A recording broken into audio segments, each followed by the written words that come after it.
again, the chances that you hit it on the first try are so low. So let's learn, let's hear what changed. Like, I don't know any successful company, including all of my companies, that got anywhere without pivoting. Because once you contact with reality, you learn things, you change things. It doesn't matter at what scale you're at, things should change as you get more information. And so did you learn anything, or did you try to force it to work? It's not only that you can close deals that you otherwise wouldn't be able to as a founder, and that pollutes all the data, but also this notion that like you might be losing deals because it's like, yeah, they're too small. Why would the founder show up? They're clearly like two guys and a dog. The sooner you figure out how someone who is not the founder CEO can sell it, the better off you are, because it tells you a lot of the weaknesses of your model, right? The founder can paper over a lot of things because they're the founder and the CEO and they have all this discretion and power. But the real test of your business model is, can somebody who is not you sell?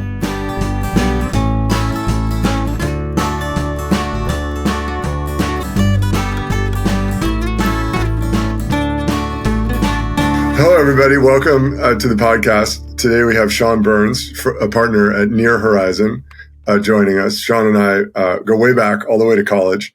And I would love, Sean, why don't you kick us off by introducing yourself and telling people about your journey?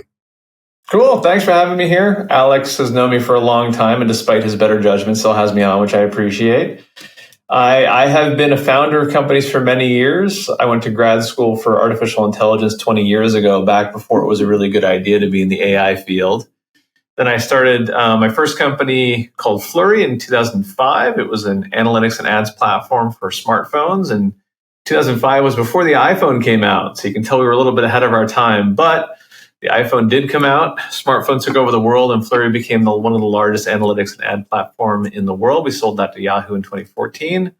I then started a company called Outlier.ai in 2015, one of the first automated analysis companies using AI to analyze large sets of data with unsupervised analysis.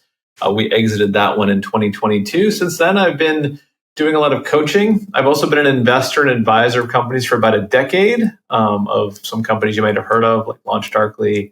I now, these days, started Near Horizon, which is a partnership of experienced founders who help companies get started from 0 to 1. I'm glad to be here and share all my lessons and all the mistakes that I made along the way. Alex has promised not to tell any embarrassing stories about me, but I'm sure that won't hold up very long. I don't think we recorded that promise, so I'm not sure it still obtains.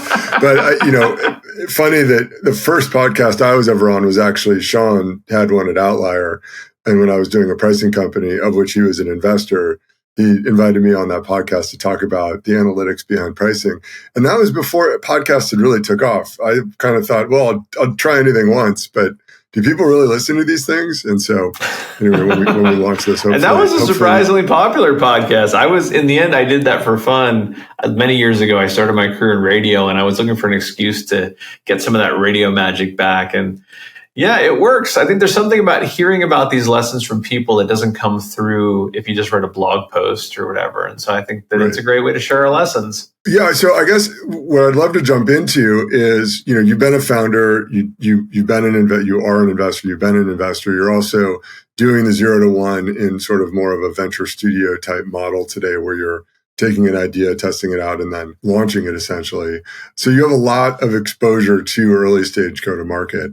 Why don't we just focus on the early stage? What do you look for at 0, right? Like what does go-to-market look like when it's just founders or just a small team? It's a great question. So at Near Horizon, there's 3 of us partners. And what we look to do is partner with solo founders that have really deep knowledge of an industry and some unique insight.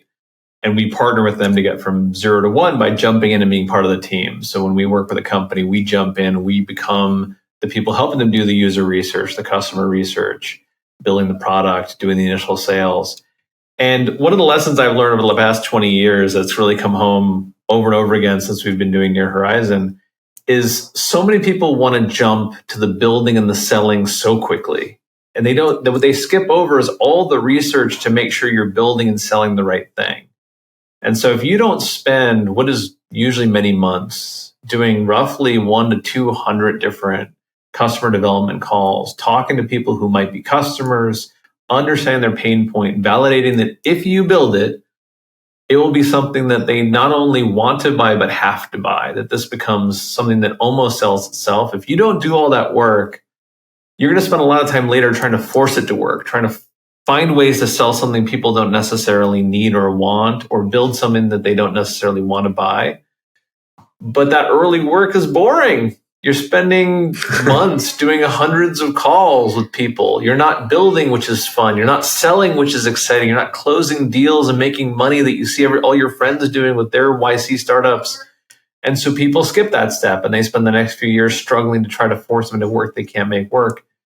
And that's the biggest miss, I think, is if you, in the early days, the biggest thing you can do is find a problem, verify this is an important problem people want solved, and you fall in love with the problem, not the solution.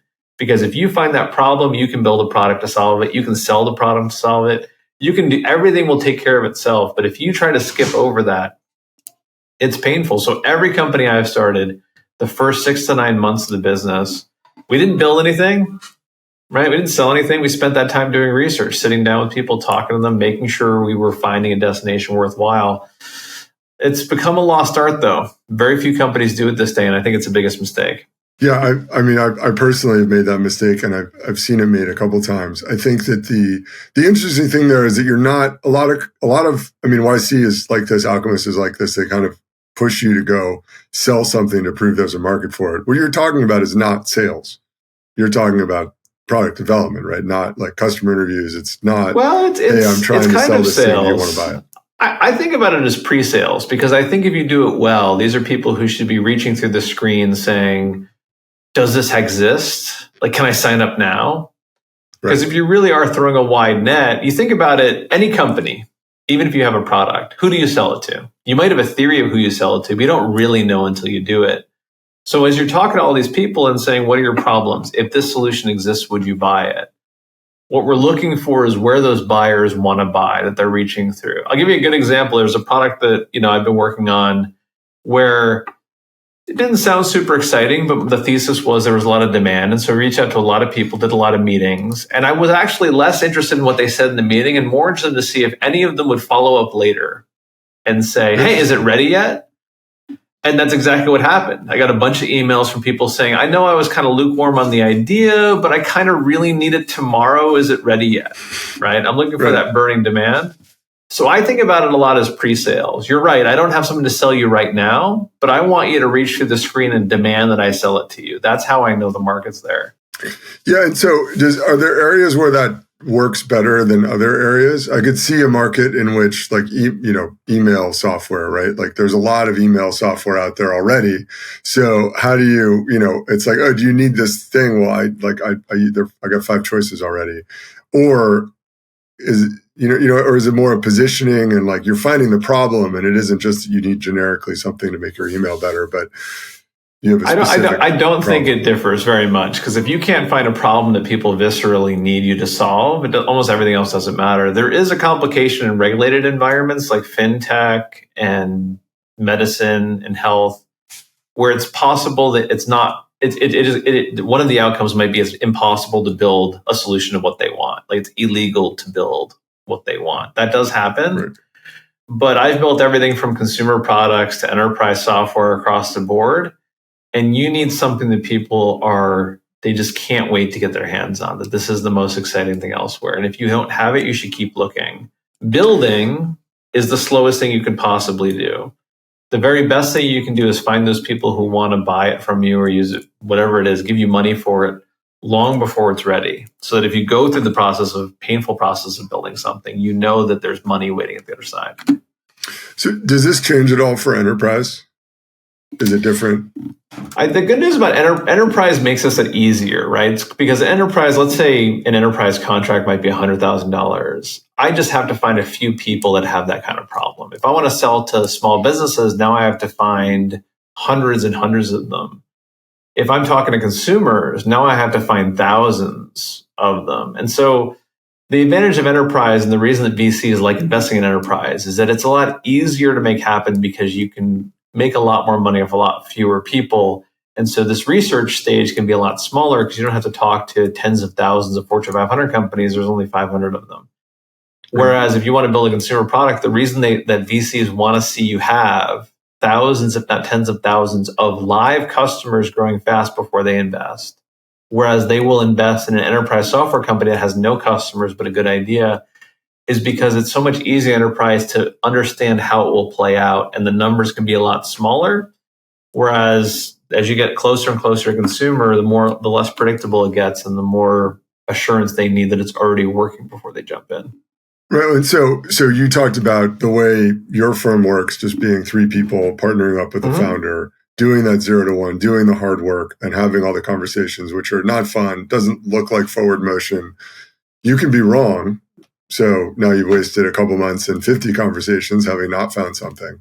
What, at that early stage, what are things that indicate somebody's on the right track? And especially if you're talking about an angel investment or investment, like where do you is it, whether it's team composition or, specific things that they've done? I mean, I think it's safe to bet if they haven't done the homework, then maybe that's a negative indicator. You'd be surprised at how rare it is to find people that have actually done the homework. But if they have done the homework, the question is, have they changed their mind at all? Have they actually learned something? Or did they set out wanting to build X and just go through this huge exercise of confirming that, yes, X is an okay idea? A lot of people do that. They have this idea, I want to build this product, and I just go around looking for validation that I should build this product instead of actually listening to what people say and really adapting. Because the chances that you have this vision, and I think there's this great apocryphal idea in technology that a founder has this mystical vision that comes to them and they build this product and everybody comes to it and that's how you get to be great, is not how anything works. Right? You need to learn from the market. You need to hear them. You mean that if I build a great product, like I don't automatically get listed on Product Hunt and get customers? That's not how it works. Well, you do. It's the rest of us, Alex. I'm trying to help out everybody else. It only works for you. Clear that I'm exempt from this universal rule. Exactly. But it's if you are not learning and evolving your concept and ideas, then it's a negative sign that you'll be able to make something that works that people really love. Because again, the chances that you hit it on the first try are so low. So let's learn. Let's hear what changed. Like, I don't know any successful company, including all of my companies, that got anywhere without pivoting. Because once you contact with reality, you learn things, you change things. It doesn't matter at what scale you're at. Things should change as you get more information. And so did you learn anything, or did you try to force it to work really hard? And by the way, for a while, it was so easy to raise money in like 2020, 2021. Companies would raise money and they'd use that money to try to force things to work. Like, my round peg doesn't fit in your square hole. Well, I'm going to pound on it until it fits. Yeah, and I mean, you also have advisors. This happened to me at Perfect Price, where one of our advisors was like, "Wow, you got 4 customers to sign up this month. Like, it seems like it's working. You should really hire a sales guy and like sell more because you need to for whatever to hit our numbers to raise the next round." Like, and I was like, "Well, I mean, yeah, but like we got to launch them and we got to make sure they're happy." And he's like, "No, you got to like go, or you're going to not have enough time to." To get the sales momentum, you need to raise the next round. And so we got way out over our skis. And by the time we realized that the adoption, like the retention problem hadn't been solved, right? We had like salespeople on the payroll that, either we had to let go or find something for them to do, right? It wasn't, it was because of these externalities that we made that mistake. And it was, it was because it was because of exactly that. Like, we didn't do enough of the homework up front to know that we were solving a problem that people were like jumping out of the chair to solve. I think this is a bigger problem in the really hot spaces because we raised a bunch of money, right? It's easy to raise money if you're doing AI, machine learning at the time, AI today. It's a good rebrand. But if you're in crypto in 2019 or DeFi in 2020, 2021, right? Like you can get away with listening to investors and then being like, great, we have $1 billion because we did an ICO. I mean, there are a lot of companies that are, I don't know if call them companies, but a lot of entities that, raised $500 million in an ICO that have a $0 million business, and the check just hasn't come due yet. People haven't really figured it out. So it is easy to paper over not it's easy to have a company and no business, which is what I like to say, is that you can create a company and have employees and raise money and have no business. It's much harder to have a business where you're actually making money and there's an engine for growth. Because you're right, you can paper over these things. I know some people that are so good at raising money. That actually the biggest competitive advantage they have is fundraising, raising more money. But it doesn't lead to good businesses. They always end horribly and they go off and raise money for the next thing. And it's a little bit like Hollywood. You're really good at telling a story and making a movie, but there's nothing behind it. None of it's real. And the key thing is, if you're going to invest years of your life in something, you want to make sure it's real. Some of these crypto companies, or I guess they call them Web3 now, they were basically paying people to build on their platform because they needed to show growth. And so it's like, yeah, sure. I mean, the NFL will build NFTs on your platform if you pay them to build NFTs on your platform. But like, that is actually a money losing proposition. In a market like that, when there are 20 different platforms competing for that same logo, and they're all willing to pay them to build on their platform, like nobody has a business. Nope, it's true. It's true. It's hard to make a business where you put in $1 and you get out more than $1. And I think a lot of tech startups lose the sight of that's what our goal is. Our goal is not to raise more VC money. Our goal is to build something where you may choose not to, but you can put $1 in and get out more than $1 out of it. It's a hard skill. And I will tell you, over the years, I've been doing this for a long time. I always try to raise as little as money as I possibly can for the businesses that I run, but it means that there's always better funded competitors in the market. It means there's always somebody who it looks like has a higher valuation, seems to have things easier, has a nicer office. And part of me is always jealous, but in the end, they always end up flaming out and you survive and continue on. And it turns out building a business is hard, and there a lot of your instinct is to make it easier. And the problem is everything you can do to make it easier actually makes it even harder long term. It's just you're delaying the pain.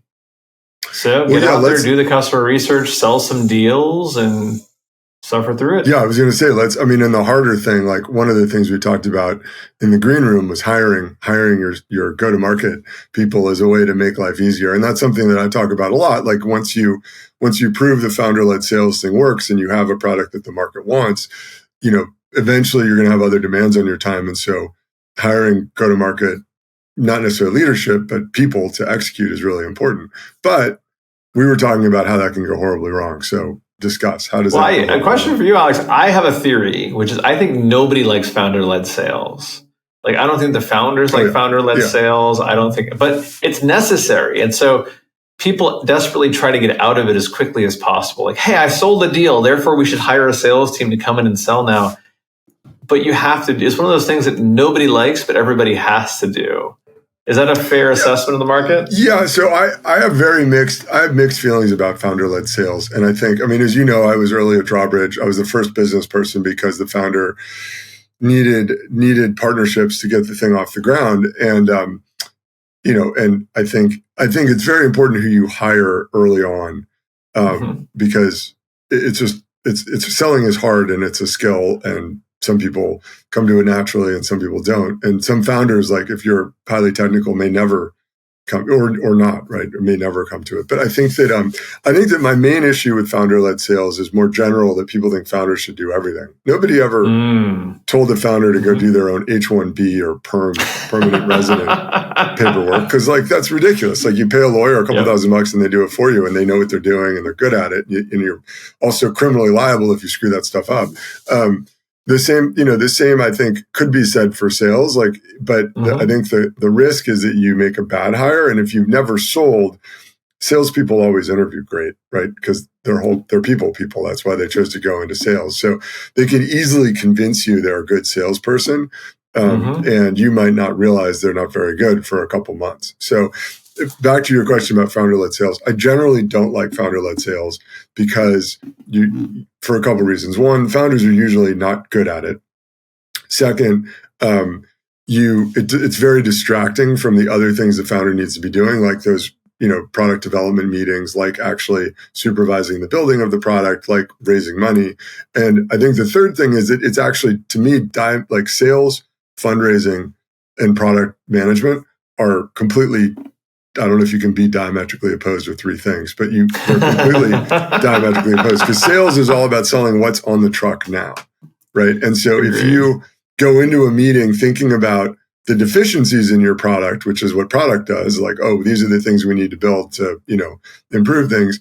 If you're in a mindset of like, oh, these are the problems with our product, you're not going to be very good at sales. And then investors love a story, right? So investors are all about, what's the future? How big is this market? Are you going to be, you go to a customer and they're like, we want a custom solution just for us. Investors want a universal solution that requires zero marginal cost, right?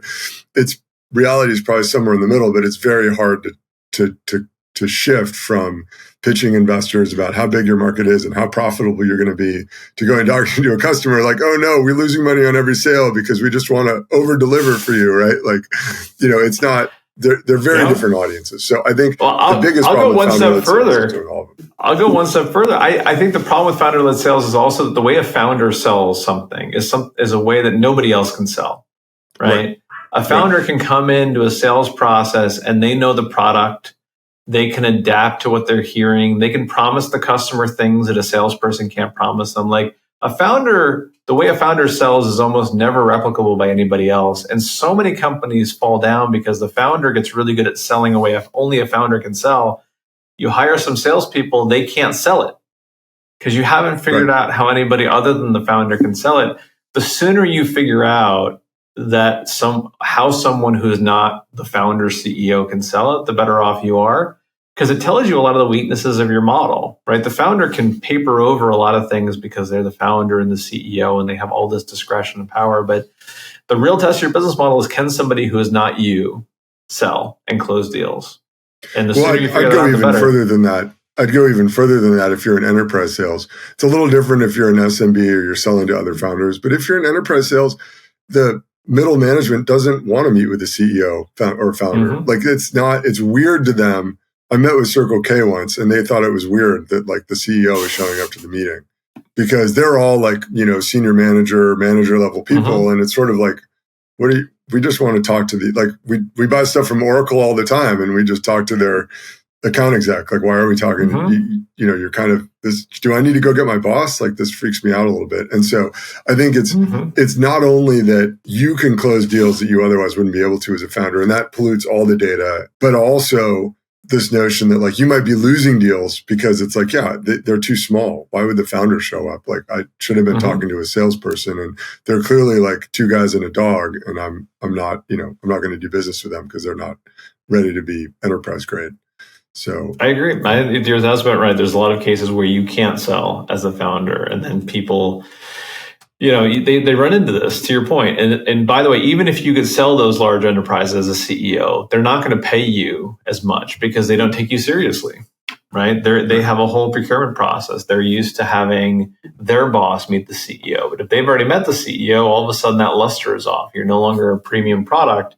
You're a scrappy company, and they're not paying a premium for a scrappy company. These are professionals who are going to pay as little as they possibly can. So I agree with you. I think it's rough. It's also, honestly, though, the hardest transition, to your point. How do you bring in those first salespeople? And I have made mistakes, absolutely. I think the biggest thing that you can acknowledge, and the hardest lesson for many people to learn, is there's no such thing as a universally great salesperson, somebody who can sell anything. If somebody's had success elsewhere, they don't know, and you don't know if they can sell your product. The best thing you can do is to be pretty sure and then give it a go, but be ready to make a change if it doesn't work out, because it's almost impossible to judge a priori. Yeah, I think the biggest mistake founders make. So there are a lot of variables early on, right? You don't know if it's your product, if it's the salesperson, if it's your marketing, if it's your positioning, if it's your price. Like, there are a lot of variables. And because the salesperson's a human in that, and they have a rent to pay or mortgage to pay, maybe some kids, maybe a dog, right? You end up giving them the benefit of the doubt. And they're also loud. They have opinions. Hey, like, we would have won this deal if we had this feature, or if you would have let me discount it 20%, or if we had gotten to the CEO, but he was on vacation. Whatever the story is, like, they're there to defend. Your price isn't speaking for itself. Your product isn't speaking for itself. And so I think that the risk is that you bring on a salesperson who isn't good enough. You don't make good decisions about saying, look, whether it's you or us, like, you've been here 8 months, you haven't sold anything. It's a 3-month sales cycle. Like, it didn't work. End of story. It's very hard, especially for first-time technical founders, to do that, to have the confidence to do that. I think that's, I mean, maybe that's a good transition into like where do advisors come in for founders on the go-to-market side? Like, is that something you do a lot of advising now with founders? Is this something that comes I think up? it's one of the most important things you can do. I think you're absolutely right, because if you don't know what good looks like, you have to find somebody who knows what good looks like. That's the first thing. So if you're hiring salespeople and you've never hired salespeople before, you need somebody on your team that knows how to interview salespeople. If you've never set up a sales plan before, you need somebody in your team who can help, whether that's an advisor or a consultant or something, you need somebody who can help you set up the sales plan. If you don't know what a sales process looks like, same thing. I think that I tell a lot of founders what happens is your company can fail a lot faster than you can learn. And so if you're like, I'm going to learn how to be a great sales leader, a great sales hirer, I'm going to be able to design a great sales process, your company will probably fail before you master all those things.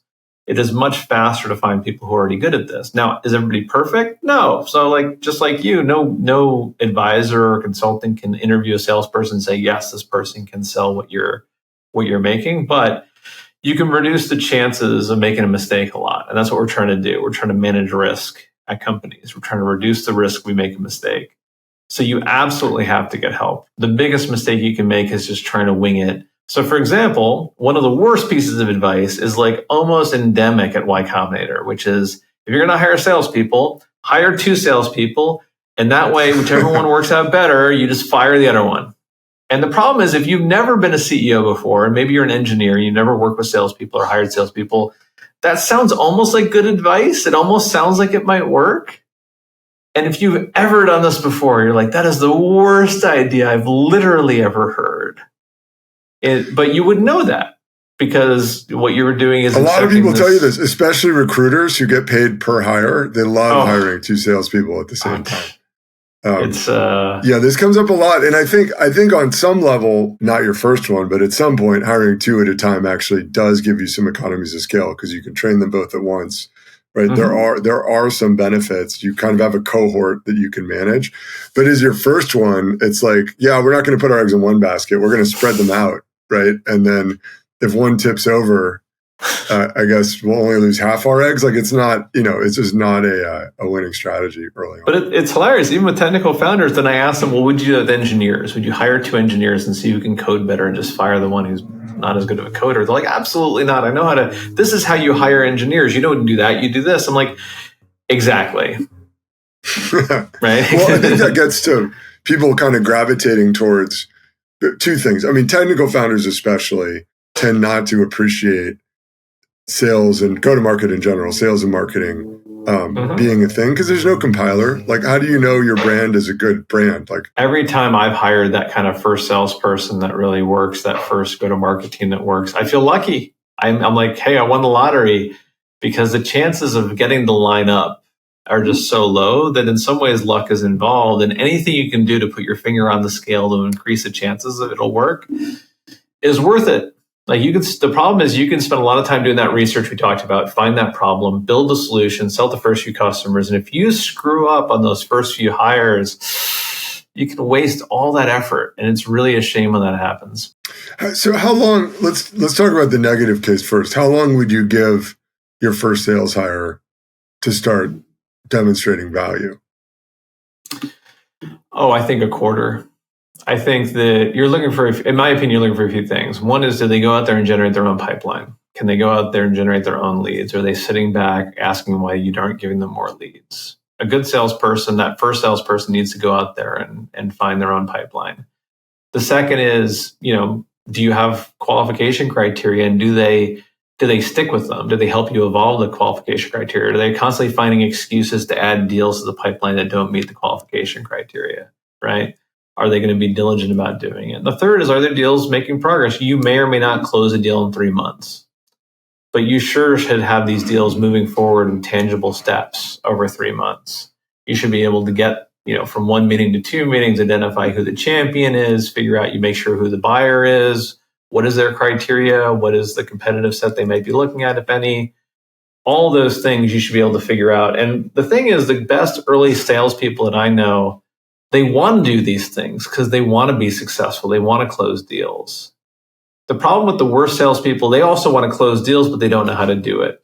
They understand the motion of sales because they've been in a sales program before, but they don't always know why the things that they were in work. And so they don't know how to set them up and do them. So they go through all the motions. There's lots of things going on, but nothing's happening.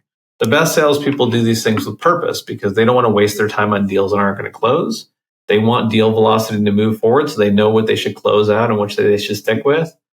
So in some ways, what I'm looking for is, are these people making things happen on their own, or are they only doing things that we kind of put in front of them? That's a great way to summarize it. There are a couple of things in there I thought would be worth talking about further. One of them was sort of like you mentioned, feeling lucky when you get that first a good sales hire. Is there a profile you look for? Does it depend on what you're doing as a business, or you hiring a VP to begin with? Are you hiring a junior SDR straight out of college? Like what's that? Is there a profile, or does it depend? It's a good question. I think there's a lot of approaches. The approach that I have used, that I've settled on, is I like to find the player coach, somebody who's been a director level, somebody who's built and run a sales team, but still wants to get in there and do the work themselves.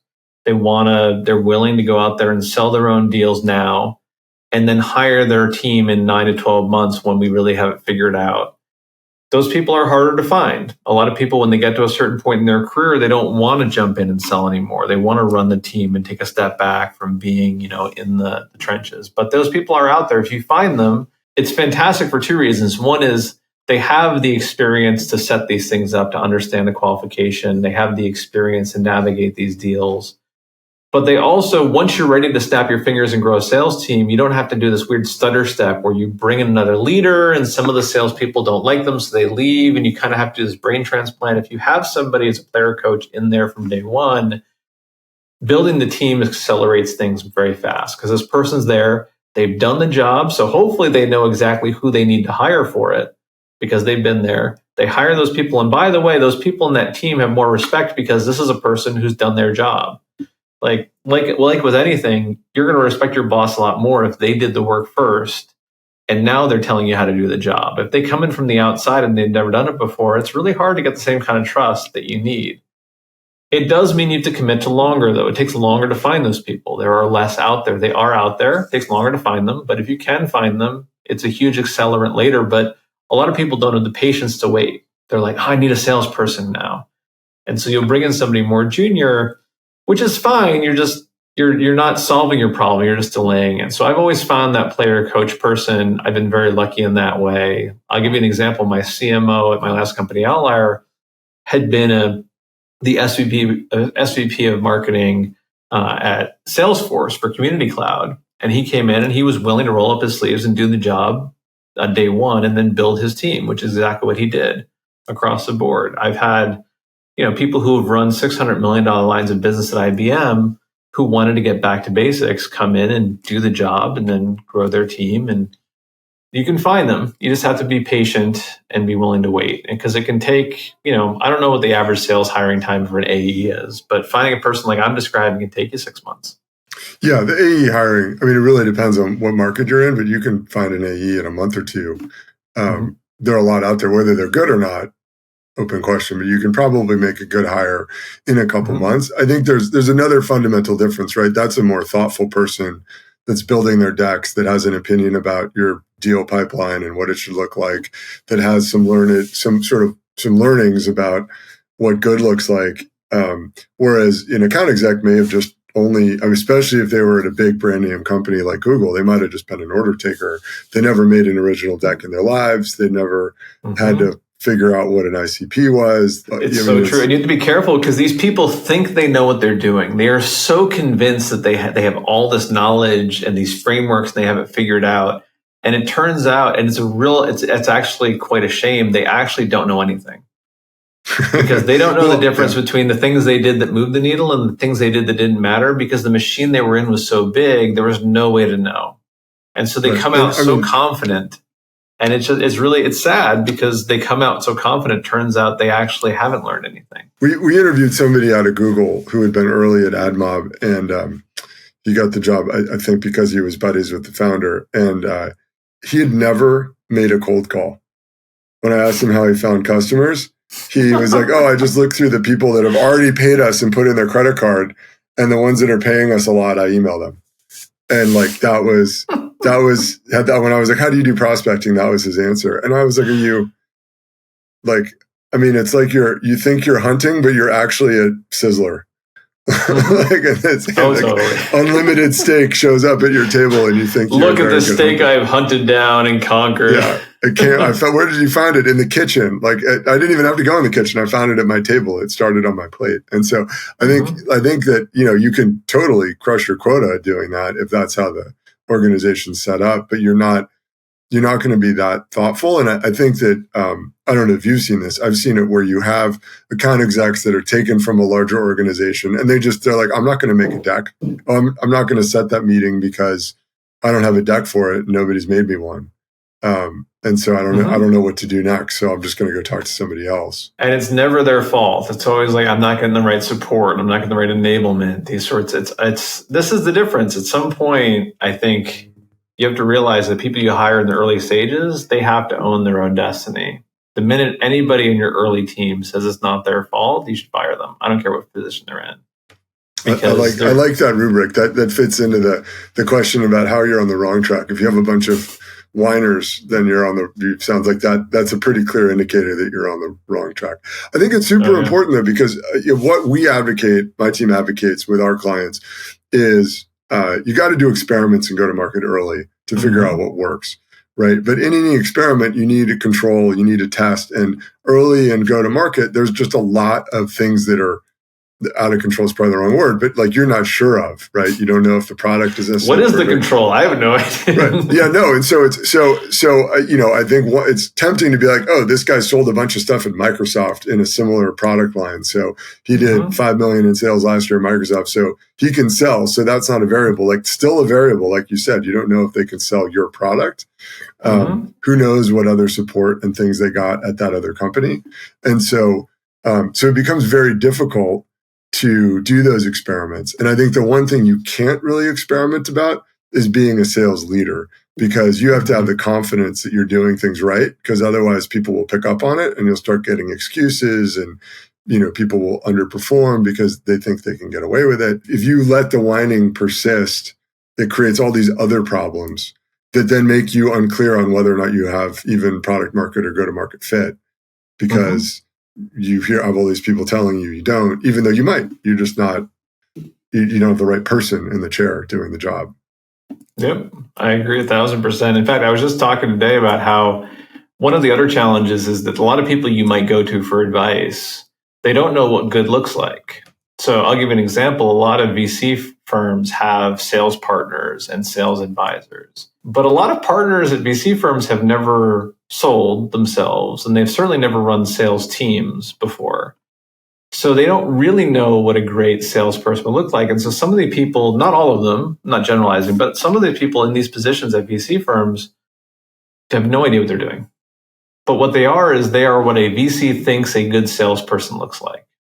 And it's almost like a caricature. It's not accurate. It's not the truth, but it is what you think from the outside. So then if you raise money and you're looking to your investors as advisors to give you advice on these things, the advice they give you will inevitably be wrong because they're not really sure what good looks like. And then, of course, who does know? The best thing you can possibly do, in my opinion, is have a network of peers and just talk to them and compare notes. And so you're not the only one learning. You're learning from other people around you. Because frankly, what it's like to sell today in 2024 is different than it was in 2022 or 2021, which is different than 2019, which was pre-pandemic. So if you ask, even me, I was a CEO last in 2022, which is a little bit farther ago than I like to admit. Is my experience what you want to ask for? Is it somebody who was selling last year in 2023, or is 2023 different than 2024? And nobody really knows what's going on. So let's get some advice from people who really know what good looks like in this market. Yeah, I think it's tempting. I think there are two things in there, right? One is a peer group is great advice. I think knowing what the current market environment is, and I know I do want to touch on in hiring. I know at Outlier you hired somebody from the ad industry rather than stick to the SaaS and analytics world because, for reasons that I think are worth talking about. There's some things that are perpetual, the grit, the sort of lack of excuses, the just, I'm going to go figure this out kind of mindset. It doesn't matter whether you're pre-iPhone or you're in the OpenAI ChatGPT era, having the grit is, you can still interview for that. You can still look for that. Whether like this kind of SEM or that kind of cold email or this kind of social strategy works, like that's more fleeting. Like if you're hiring somebody because they know how to get a lot of followers on TikTok, right? Like maybe today, like maybe in 6 months, but if they're just reading from a playbook and the playbook changes, like are they gritty enough to figure it out when the platform changes the algorithm? Yeah. I mean, I've never hired a salesperson and expected them to bring in a bunch of business with them. I think that you need to have, to your point about grit, if they started from zero and got going, can they make it work? And actually, to your point about, you're right. And it wasn't just me. There's a lot of SaaS companies where their best performing salespeople are from the ad industry. So our first head of sales at Outlier was Todd Fitzgerald, and Todd is awesome, and he came from the ad world. A few things about that. One is, it does seem a little bit discontinuous to hire somebody from the ad world to do SaaS sales. But in my opinion, if you're building a new category of software, even if it is enterprise SaaS, nobody's sold it before. So it's not like anybody really knows how to sell it. So where you come from is a little bit less relevant. That's the first thing. The second thing is, I think ad sales is a great training program for any salesperson because frankly, almost all ad inventory is the same. And so if you can sell it and you find a lot of success in selling it, it means that you really have figured things out. You're selling a commodity. And if you can sell a commodity effectively against other people who are offering exactly the same commodity, that's great. You can't fall back on all these other crutches of differentiation in products and these sorts of things. But the third thing is, a salesperson who has found success in ads has done a lot of reps. Sales in ads, you're selling to a professional buyer, very fast sales cycles. You're doing lots and lots of reps. So you have a lot more experience than somebody who's selling annual contracts in SaaS. But the second is, a salesperson who wants to jump across categories is highly motivated, right? So when they join your company, they want to show that they can make it work. They're going to hustle. They're showing, just by even considering joining your company, they're showing a lot of grit, right? They're not just settling into what would be the easy thing for them, which is getting another sales job in the industry they know with the network they have, that kind of stuff. So it wasn't just me. A lot of enterprise sales SaaS companies, the best performing reps they have came from the ad world. Because they hit the ground running. And by the way, they don't have a lot of bad habits. The downside is they've never been through enterprise sales cycles before, right? Right. They don't, again, in ads, you're selling to a professional buyer, somebody who has money who has to buy. In enterprise SaaS, your biggest problem is these are very inexperienced buyers who don't have to buy. The enterprise buying process might be, the buyer might not have any idea how to buy stuff. It might take a long time and have many steps in it. That person will have to learn those things, but I stand by, if they're motivated, they'll figure them out. That stuff is less, somebody can learn those things faster than you can take somebody who is used to a very slow pace of things and try to motivate them to move faster. Yeah, so that sort of speaks to, what skill set are you hiring for? I mean, it's interesting that changing industries gives you yet another indicator of grit, like somebody choosing not the easy path. I wonder, are there things that you look for, right? You mentioned you don't hire people because they have a book of business they're going to bring over, and it's kind of hard to have a book of business in a new industry. But are there things that you do look for in terms of industry knowledge? Like if you were selling in the EV market, would you care that person had, EV knowledge, or in the solar market? Or is it like, no, if they know how to sell, like we can train them on whatever our industry is? I think it's important to have people who, at least my preference is for people who have sold various different kinds of products at various different price points to various different buyers. And that's not enough. If you've sold the same kind of product, the same kind of price, the same kind of buyer with a lot of success, that's good. But I better have the same kind of product, the same kind of price, and the same kind of buyer if I'm going to hire you. And that's almost never the case. All those factors don't line up. It might be the same buyer and the same kind of product, but a different price point, and everything changes. So I would rather somebody who's shown that they're flexible enough and they are not humble enough to learn to sell different things to different people at different price points, That's my preference. And this, by the way, this is only for early hires. At the point at which you have a big business and a team of sales that's measured in the dozens, then I'm going for the people that I know can land on the ground and sell this at this price point to these people really quickly. But in the early days, things will change. People need to adapt. We think we're selling to this person at this price point. In a month, it might be different. So having people who have shown flexibility, I think, is important because it also shows grit, going back to what we said before. But that there's a difference between grit and having like a learner's mindset where you're willing to adapt to the market and willing to learn from people that that you don't feel like you know everything, that you're willing to step back and say, you know what, I have a lot to learn about these people and really listen. Those things are different, but if you can find somebody in that, those have always been the most successful early stage go-to-market people. You mentioned sometimes you have to change what you're selling, right? You thought it was cheap, now it's expensive. It's expensive, now it's cheap. What's kind of your ideal early stage quota bonus structure for that first sales hire, for the first couple sales hires? Well, let me start off by saying I think the biggest mistake people make is they hire the first salesperson, they put them on an annual plan with an annual target. And I'm like, what are you doing? We don't even know what's going to happen in 2 months. What about 12 months from now? So I think the best thing you can do is you want to have variable comp. My personal opinion, you want to have variable comp so people are motivated. But it's less about motivating them to do something. That if you're the first salesperson on the ground, I want you to get paid if you do it. I want it to feel like a win if you get it to work. I don't want it just to feel like I have to lift these mountains just to hit average, right? I want, if you figure out how to sell this thing that nobody's sold before in a market that's new and a new product and deal with all the problems startups have, I want you to feel like that's a win. And so let's set, for us, the first thing. The second is I'm a big fan of setting maybe quarterly targets and quarterly commissions and quarterly quotas if you're going to do that. I mean, ideally you do monthly. Monthly probably is a bit too fast. So generally speaking, in the early stages, if I'm going to hire a salesperson in, I'm going to set maybe quarterly targets. I'm going to guarantee them their first quarter because they're getting up to speed. So if they join us, I'm guaranteeing your first quarter commission target. But after that, every quarter, it's up. It's a new game, right? Because I don't want them to get discouraged if they have a bad quarter. I want them to feel like they can win it back next quarter. Secondly, we need the chance to sit down and say, you know what? Our goals for last quarter weren't the right ones. Let's fix them for next quarter instead of being locked into a 12-month plan that you have to somehow constantly revise. Would you ever change your quarterly? We're halfway through the quarter. We're only at 20% of attainment. Would you ever move the goalpost? I think if you do that, you're setting a very bad precedent that it's easier to appeal to you than it is to go out there and sell. And once you start doing that, the salespeople will figure out very easily, it's easier to sell you than it is to sell the customer and just convince you that the targets are wrong.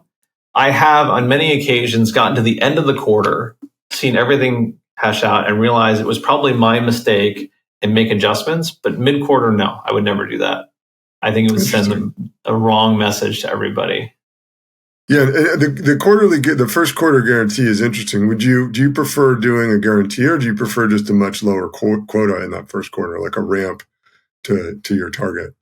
I generally make it the reason I go for a commitment is I want them to focus on learning instead of just trying to grab deals. Like I want them to feel like this is my time to learn because next quarter there's no more safety net, right? So you basically what you want to do is hustle, build your pipeline, learn the qualification criteria, you learn the sales process as best you can. So the first week of that next quarter where you are on variable commission, you can close your first deal. Like I want you to feel motivated to do that. The problem with having any sort of variable comp in your first quarter is there's a lot of things outside your control. So you're just flailing around trying to make something happen almost by chance. And I want it to be a little bit more purposeful than that. That was the way I approached it. Again, this is for the earliest go-to-market people. This is very different later on when you know how the machine works and you have a very predictable machine and you know how it's going to work out. In the early stages, everything's all over the place. I want them focused on learning and figuring things out. One thing I also like about that is that sort of machine idea, right? Later on, you probably have a built-out CRM, you have dashboards, you have metrics. It's easy to manage. Mm-hmm. 2 questions on the early stage. A lot of the times your first sales hire want to go in and like mess with the CRM, set things up, do things, right? How do you feel about that? I mean, honestly, every time I brought in a person for the first time, their CRM has probably been a spreadsheet. I mean, again, I want somebody who's motivated enough that I'm not super worried about giving them structure, that they should want the structure. They should either be making it or working with us to create it, because we'll change it so often. I worry sometimes that like a CRM, you get into a CRM, the CRM is some way crystallizing your sales process, and then you go change it because your sales process is changing every day. You should use a CRM, don't get me wrong, and you should update it. But I wouldn't get really obsessive about CRM maintenance until you have a few reps on the team. And the CRM is essentially the operating system. If it's really just the scoreboard of how things are going, because it's you, the founder, and one salesperson, maybe two, I'm much more worried. You can talk about all their deals, and they should know everybody in all of their deals. It's not like you have this huge book of business that's booming. Like you're just trying to get stuff going. I worry about it a lot less at that stage. But you're right. The minute your sales team gets to be of a non-trivial number, I'm a big fan of CRM maintenance as a mandatory thing, because otherwise, how the hell do you know what's going on? If people are playing fast and loose with the CRM, I mean, it's essentially you don't know what you're doing. Right. Yeah, I think I agree with all that. I think early on, one of the things I've seen is if you have that sort of go-getter player coach person, they're going to want to lean into setting up some of the infrastructure. And it feels good to get done, right? It's a concrete thing you can sort out. Maybe it takes a week, maybe it takes a month. But one of the risks is that like the founders or rest of the team doesn't realize that there's opportunity cost to that time. Like building out this or that other sales pipeline is like, no, how about going and talking to customers? Like, that's nice, but like we can hire some people to do that when we need to. So I feel like there's a balance. You want somebody who can like manage it a little bit, but it's MVP stage. It's not like, oh yeah, what did you do this week? It's like, oh, instead of closing business, I screwed around in HubSpot for 2 days. No, I agree. Your sales team should never be futzing around with that stuff. Agreed. If anything, they can maintain their own spreadsheets and say, this is how I'm thinking about it. Can that show up in the CRM? But you're right. It's a huge waste of, in a similar way that it's a waste of time for the CEO, the founder at some point, not to do all the sales themselves. Like at some point, you should have the people in your team doing what they're good at. And between you and me, I haven't met a lot of salespeople that their strength is CRM and software administration. If you're good at, if you chose your career because you like talking to people, configuring CRMs is not the right thing for you to be spending your time doing. But so we've talked a lot about salespeople and sales. I'm curious about account management and the customer success side, because I mean, that was a big feature of Outlier, and that was also I feel like something you guys did really well there. And Flurry, obviously, had just a crap ton of customers doing, a lot of use of that product. How do you think about customer support and success, or whatever it's called these days, and account management in the context of go-to-market? Well, first I'll say a lot of people think about customer success and customer support as a cost center. I see it as part of the product experience, that you want people to feel special. You want to feel like you're an extension of their team, and a product never feels like an extension of their team, but a person can. And so even if you talk to them a few times a year, you don't want to have quarterly business reviews where you're checking in and just saying, hey, do you know your renewal's coming up? That kind of stuff. You want to make sure that even if the product is doing most of the work, there is a face that the customer can associate with the product, that they can say, Joe is part of my team, Mary is part of my team, even if it's the software that they're actually using and making progress with. So I actually hired customer success before a sales team at Outlier. That's how important it was to me that people had a great experience. Because I also think the other problem is you get good at sales and you stuff a lot of deals in your pipeline, you close a lot of deals, and then they churn out immediately. This leaky bucket going on. That you can convince people to buy, and then they realize they didn't buy what they thought they were buying, and then they're upset. It's a lot cheaper to retain an existing customer than to sell a new one. So I wanted to make sure we had a customer success team who knew how to make customers extremely happy before I scaled up a sales team to try to bring more down the pipeline. And I stand by that. I think a lot of times people bring in customer support, customer success because they have to later on because people are complaining. They don't do it proactively to get ahead of that. And they think about NPS as customer satisfaction. I mean, NPS has a lot of problems. It's not bad. But here's the deal, right? If your customers aren't loving what you do, and will not recommend it to other people, you really haven't done a very good job of making them happy. Because a happy customer should want to tell everybody else. The average satisfaction for most products in general, software included, is not very high. So if you can create a magical experience where they feel happy, all of a sudden your referrals go up, your cost of leads goes down, your customer retention goes up, your business gets a lot easier to run. The difference between having done this, if your net customer retention, let's call it like gross retention, is below 100%, it's like 2 steps forward, 1 step back. But if your gross retention is over 100%, and if your net revenue retention is over 100%, all of a sudden it's like swimming with the stream, right? The water's pushing you down. Our net revenue retention at Outlier was around 140% because existing customers kept upselling themselves because they were happy. Oh my God, does that make everything else easier? Everything else becomes easier. And that's what you want, and that you get there through customer success. People think about it, I want to be product-led growth. You know what product-led growth really means is self-service. And that's fine. People can be self-service in your product. But it is unlikely that through a product-led growth / self-service model, people will become fanatically happy with what you do. They get fanatically happy with relationships that they have. Even if they talk to them twice a year, they do not become fanatically happy with software, because even if they are today, there's always a flashier, fancier new software waiting to steal that attention next week. Yeah, I couldn't agree more. I think the product-led growth thing, I think a lot of people in sales-heavy organizations ignore the potential for product to help them grow. Like they view the product as the thing you deliver after you sign the contract or the MSA or whatever. And great, okay, you signed the agreement. So here's the product, as opposed to the product being tooled in a way so that, Outlier, as you added new data sources, I think, if I remember right, you paid more. And so the product essentially helped the growth, because here are all these other data sources you could be using. Just click the button and pay us more money and get more value from it. I think people don't realize that there are different ways for the product to lead to revenue growth. And if you're too dependent on your success team to get a customer to just spend more money for the sake of it, like, oh, you should have 5 more users, or, and not really have that tied to value within the product, you make your life a lot more difficult. Oh, agreed. And this is my personal opinion. I also think if you do have a customer team, you don't necessarily want them doing inside sales. Some companies are like, they put their customer success team on a quota and they have to do a certain amount of upsells. I really think you want your customer success team to be the good cop, and your sales team can be the bad cop coming in and asking for money if that's how your model works. Right.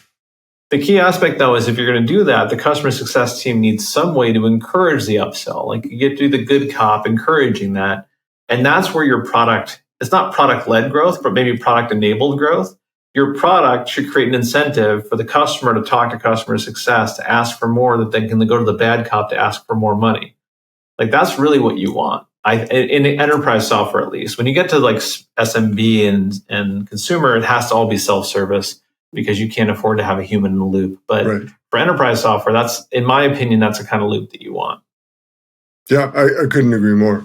So we touched a little bit on pricing earlier on. I know you did interesting stuff at Outlier, and a lot of people ask, like, how do I price this in the beginning? And so before you give them your very innovative pricing strategy, I think that the most important thing early on is just to dummy up.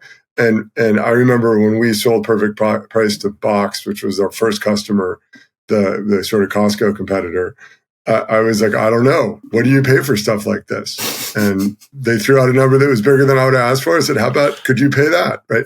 So, there is a certain degree of like not avoiding the work of asking the question, but your pricing strategy was so great. Please share. It wasn't, so Alex is lying. It wasn't that great. It was actually quite embarrassing. So at the beginning of Outlier, I didn't know how much to charge for it, just like Alex. And so I asked people, I said, how do you know how much to charge for stuff? And somebody gave me this advice, which I thought was a joke. They're like, start at a price and then start doubling it every quarter and stop doubling it when people stop buying. And I was like, that is the stupidest algorithm I've ever heard. That can't possibly work. But I couldn't come up with anything better. So that's exactly what we did. We started at $1,000 a month and we started doubling it every quarter, right? So $1,000 a month is like $12,000 a year. Next quarter, it's like $24,000 a year, $25,000 a year. Then it's $50,000, then it's $100,000, then it's $200,000. And it goes up pretty quick. It turns out it ended up being genius because, to Alex's point, like, it turns out you can always charge more than you think, but it's really hard to get yourself in the mindset for asking for more because you want that confidence. So doubling it every quarter helped us build the confidence. Hey, people are buying at 25. I bet maybe they'll buy at 50. Hey, they're buying at 50. I bet they'll buy at 100. They're buying at 100. Let's go for 200. And so we built up our confidence. But the other thing that was interesting was it created a great incentive to close deals. If the price is going to double next quarter, you're going to sign that deal before the end of the quarter because you just got a 50% discount. Look at that. Yeah, it's one of those things you can only do early on. You can only do it early on. Oh, yeah, that doesn't scale. Yeah, it doesn't scale, if you could keep doubling it every quarter for 20 or 30 quarters, it's like it's $1 trillion. That's right. That's right. I think if I remember my algorithms. But we topped out around somewhere between around 150K for the initial ACV. And then the question becomes, you don't want to settle there. How do you get higher? That's where this designing your upsell mechanisms comes in. Can we get 100? We had a lot of customers at Outlier that started at 150 and would end at like 500 to 750 ACVs after their upselling. So you can see people can start here and be at 3 to 4 times that if you really design your upselling effectively. Yeah, I think one of the things I really like about that is that it has this built-in urgency to it. It helps you find your price point. I think it kind of does shirk the initial, like, what are people willing to pay question? Because we'll figure that out 3 or 4 quarters from now. Like, we're just going to start here. I think that one of the things people really underestimate, something that you said is kind of a throwaway, is you don't charge as much. And if you don't charge as much, it makes it much harder to grow because you can always reinvest that money. And if you have fewer customers paying you more, all the other stuff becomes easier. Instead of having 10 customers that don't pay you anything or pay you $100 a month, if you could have one customer paying you $5,000, right? Now you have a tenth the work and a lot more money.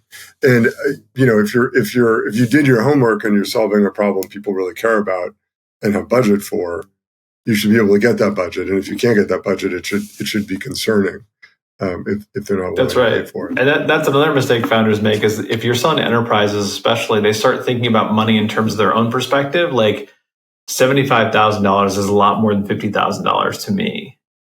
But to an enterprise, that's not true anymore. That their procurement processes and how things work, there may be no literal incremental difference between them. In fact, it might be harder to ask for less money than it is to ask for more money, considering everything that's going on. There are many procurement departments. I remember in the early days when we were selling, there were some enterprises that wouldn't take you seriously if your product didn't cost at least $50,000 a year. Yeah, because one of our advisors, it's a toy.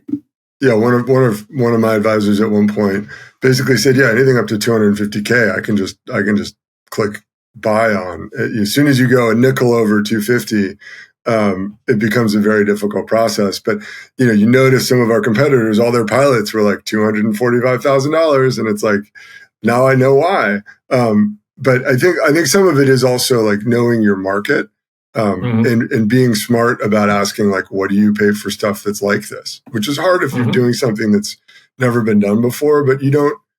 The big risk is you build some big model, which we absolutely did, like, oh, our product will make you this much money or it'll save you this much money. And therefore, that's how you justify it. And that isn't how you sell. That's how you justify paying for something.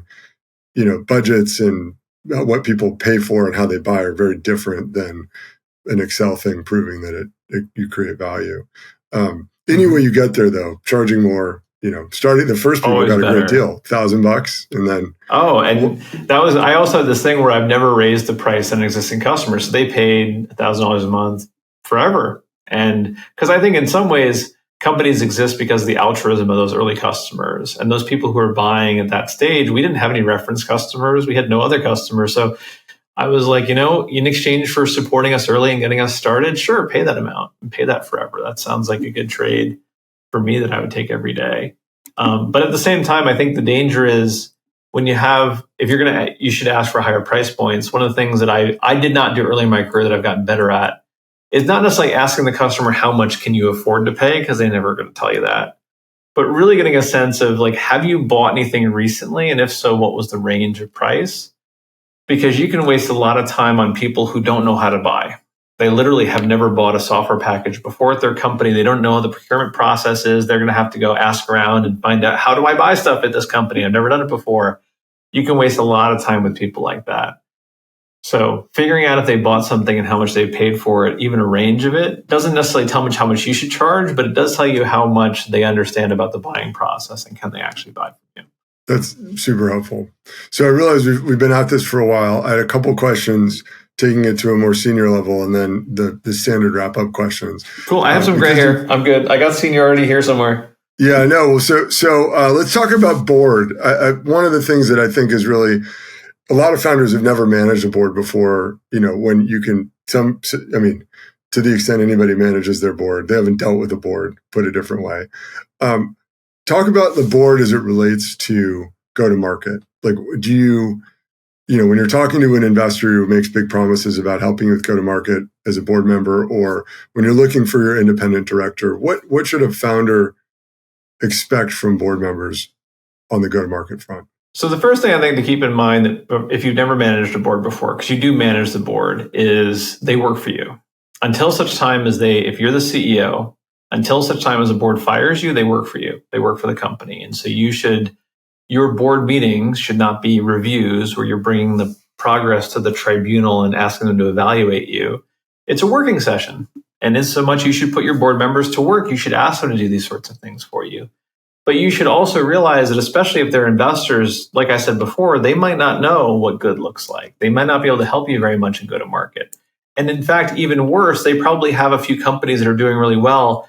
And what they'll tell you is be more like them. And I can tell you, I don't know if you remember, in the heyday of the deals market, right, where Groupon was blowing up, we were at Flurry, and Flurry was a very successful company, one of the biggest analytics and ads platforms out there, growing fast, doing fantastically well. One of our board members in a board meeting, after we presented the great results and a discussion, was like, hey, how do we get into deals? We really have to get into deals.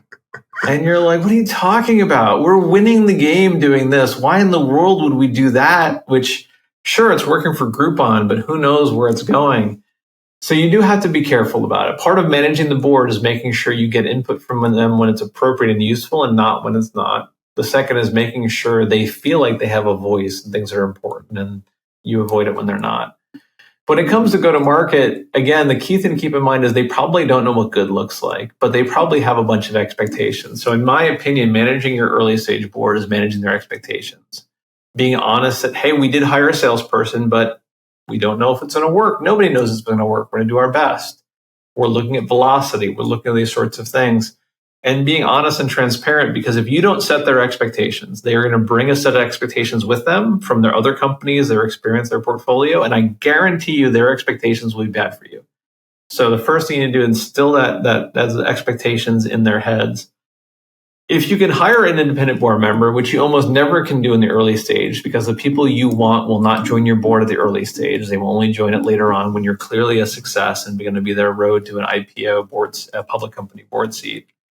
If you want to add an independent board member early, they're almost always better as an advisor.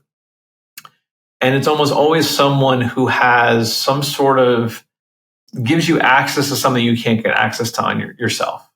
So, for example, an independent board member we had at Flurry was a great guy who was a former president of Yale and had great connections in the Chinese ecosystem. And we were trying to explain it to China. And that was something we probably couldn't have done on our own, as an example, what an independent board member can do. Or if you're an industry that requires certain access, like you can only, certain channel partners are important. This person can introduce you to those channel partners. That can work really well. Otherwise, to stick with advisors, because the people you really want that can make an impact are probably not going to join your board. Great advice. Great advice. So I think we should wrap up, but the first wrapping up question is always, what didn't we talk about that you thought we should talk about? I mean, let's be honest, man. Alex, what do you think the chances are that a good startup company that's found a real good problem and has a good product is going to hit their go-to-market motion on the first try? Pretty close to zero, I would say. Yeah. So it's a trial and error process, man. You're going to do this over and over again. You're going to try one thing, it's not going to work. The question isn't whether or not you made a mistake. It's, are you going to keep trying? Do you have the grit to How many swings do you have in you? How much are you going to keep going to try to find that formula that works? You said something that's really important, which is it's almost impossible to know ahead of time what's going to work. You have to test it all. The byproduct of that is you're going to run into mirages. You're going to have something you think is working. It's kind of rickety, but maybe it's working. It turns out, nope, I have to throw it away and start over again. Are you willing to do that? Are you willing to throw it away and start over again? That's hard to admit that you haven't made as much progress as you thought. I don't think a lot of people are ready for how hard it is to not build an engine, just to build something that'll go. Yeah, there's a difference. It's an important difference. Just forward motion is a win. Yeah. That's great advice. Well, so I ask everybody, and it's been an interesting list so far. What are 3 best practices you wish every founder would do? And it doesn't have to be just go-to-market related. I think the first is spend a lot of time being very transparent with their team. A lot of founders assume the people they hire, the investors they bring in, think the way they do. Where in reality, a lot of those people are bringing bad habits with them from their previous companies. If you don't get ahead of those bad habits, you will adopt them. They will infect your company. So the best thing you can do in the early stage is everybody who joins or gets associated with your company, sit down and be really explicit about what's important, what you want to be good at, how you're going to be good at it, those sorts of things, in a way that most people are not used to being so explicit about expectation setting and that kind of stuff. That's the first thing. Deals? The second is doing deals. Is that being Groupon? Is that part of your... No, I'd say it in jest, but that's so important because it helps people understand what you don't do as much as what you do, right? And if you have people throwing out ideas like that, it probably means like they didn't get the memo that you're not a deals company. The company was growing. Flurry at that point was doubling every 6 months. It was growing so fast at scale.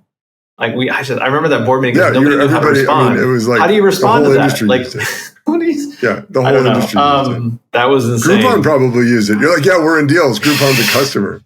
In fact, I knew a developer on the team. That was exactly true. So let's see, 2 other best practices I wish that founders did more often. One was admit that they don't know what they're doing. I think a lot of founders feel like their job is to pretend like they're in control, they know what they're doing. And often they don't, and so you don't ask for help.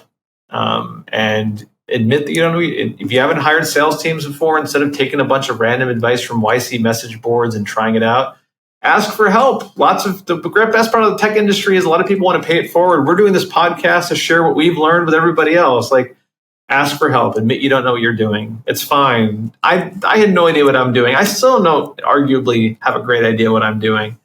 So ask for help as best you can. And the third and final one, I think that it's when you're building your team, it's tempting to build a team with a great pedigree, with great resumes, people are hit the ground running. If you can build a cohesive team that really likes to work together, that is motivated and feels urgency, that's what matters. Because that team will eventually accelerate past everybody who might have a slight head start because of their pedigree and their experience and those sorts of things. You do not want to have corporate politics at your 5-person startup company, because if you have that, you're wasting a bunch of energy on things that are a total waste of time. There you go. Those are my 3 things. That is great advice. Last question. What's the best advice you ever got? And you don't have to have taken it, by the way. It could be advice that you ignored. Oh, no. The best in my career about startup companies. Sure. The best advice about my career that I ever got, which I think is true, is never take a job where you were part of a class of people coming in. You want to, and in that job that you take, make sure you do not know what you'll be doing in 6 months. Because if you join as part of a larger class, you're in a program, you're on somebody else's schedule. If you join and you know what your job's going to be in 6 months, you're on the rails. Somebody else has to decide the path of your career. You should take opportunities where you decide where your career is going. And the only thing that limits you is how well you can perform and how hard you can work. And that comes from opportunities where you're brought in to a situation that's uncertain and you don't know where it's going to go. That is great advice. And it's funny, I always personally, in undergrad business school, I interviewed with some consulting firms, I interviewed with some banks, but I was like, obviously this is a bad choice because you get 2 years and then you get spit out because you're like, why do people sign up for this again? You do learn a lot, but it's very hard to make your own path when you're in there with 40 other Exactly. And you're on somebody else's promotion schedule and raise schedule, and they get to decide, hey, you just put in 2 more years and you'll get to the next level. I don't care about that. Let's put ourselves in a position that you're only limited by how smart you are, how hard you work, and how much grit you show. That is great advice. Well, I really appreciate you joining, Sean, and paying it forward to the startup and founder community. Anything that you want to shamelessly plug or tell people about? How do they find you? So I have a newsletter. It's breakingpoint.tech. I share my information about how I make decisions and how you can make better decisions starting companies. Please check it out. I also host a podcast myself called the Startup Help Desk. A bunch of founders get together to answer questions that people submit, founders that might be out there listening to this, about questions they have about anything on the startup journey. And Near Horizon, that's my new early stage fund. We help partner with solo founders to help get from 0 to 1. So if you know a solo founder that's starting a company, and we typically engage before they've even incorporated, we'd love to talk to them. But thanks for having me on, man. This has been a lot of fun. Thanks for joining. Appreciate it.